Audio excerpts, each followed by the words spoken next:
kunci menghadapi ujian.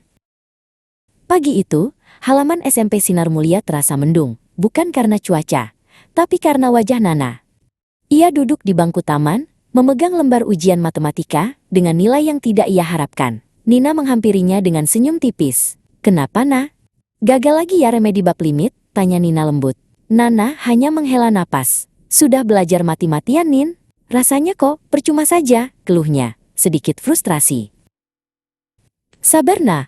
Mungkin Allah sedang menguji kita agar lebih giat. Jangan menyerah. Ayo masuk, sebentar lagi pelajaran agama Islam dengan Ibu Santi. Mungkin ini saat yang tepat untuk kita belajar tentang ketabahan," ajak Nina. Di dalam kelas, Ibu Santi sudah siap. Beliau memperhatikan Nana yang masih terlihat murung. "Anak-anak, hari ini kita akan membahas satu hal penting dalam hidup seorang Muslim. Sabar," kata Ibu Santi memulai.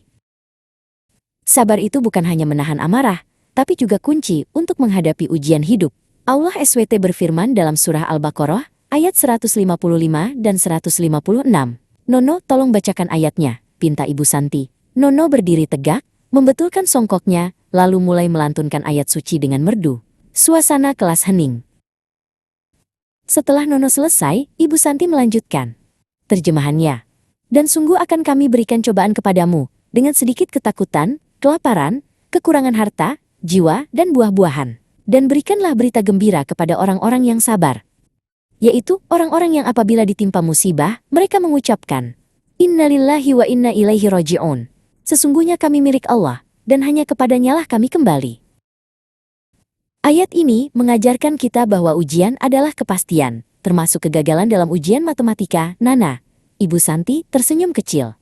"Inti dari sabar menghadapi musibah adalah keikhlasan menerima bahwa segala sesuatu milik Allah, dan pasti akan kembali kepadanya. Inilah yang disebut sabar dalam menghadapi musibah. Namun, sabar itu ada macamnya." Ibu Santi menjelaskan, ada 3 jenis sabar utama yang harus kita pahami. Pertama, sabar dalam menaati perintah Allah, taat, seperti sabar bangun subuh saat dingin, atau puasa di tengah kesibukan. Kedua, sabar dalam menjauhi larangan Allah, maksiat, seperti menahan diri dari menyontek, berkata bohong, atau melihat hal buruk di internet. Ketiga, sabar dalam menghadapi musibah dan ujian, seperti kehilangan barang atau sakit. Sabar juga adalah sifat para nabi dan umat terdahulu yang teguh menghadapi penolakan dan kesulitan. Siapa ingat kisah umat Nabi Musa yang keras kepala? Tanya Ibu Santi. "Kita bisa lihat pelajaran ketabahan pada surah Ibrahim ayat 9, kata Ibu Santi. Nana, tolong bacakan terjemahannya. Nana membaca. "Bukankah telah sampai kepadamu berita orang-orang sebelum kamu, yaitu kaum Nuh, Ad, Tsamud, dan orang-orang setelah mereka? Tidak ada yang mengetahui mereka selain Allah. Telah datang kepada mereka rasul-rasul membawa bukti-bukti yang nyata, namun mereka menolak." Ibu Santi menambahkan, umat terdahulu gigih menolak kebenaran, tapi para rasul tidak pernah menyerah. Ayat ini menunjukkan bagaimana para utusan Allah menghadapi ujian penolakan dengan ketabahan luar biasa. Ingat, sabar bukan berarti pasif, tapi proaktif mencari solusi sambil tetap bersandar pada Allah. Sabar dalam ujian berarti terus berusaha, meski gagal berkali-kali.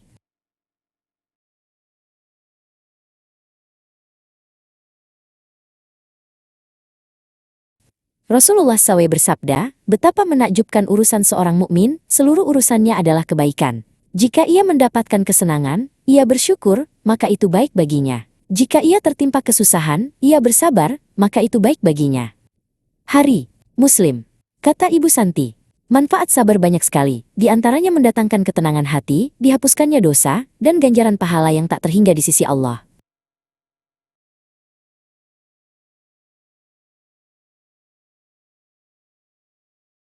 Nana menutup bukunya, nilai ujian matematika yang tidak memuaskan tadi pagi tidak lagi terasa begitu memberatkan. Jadi, sabar dalam ujian matematika ini berarti aku harus tetap semangat belajar, tidak menyalahkan keadaan, dan berusaha lebih keras lagi ya Bu, tanya Nana. Tepat sekali Nana. Sabar itu energi, bukan kepasrahan. Kita kembalikan semua kepada Allah sambil menguatkan ikhtiar kita, jawab Ibu Santi sambil tersenyum hangat. Mereka semua pun siap menghadapi tantangan hari itu.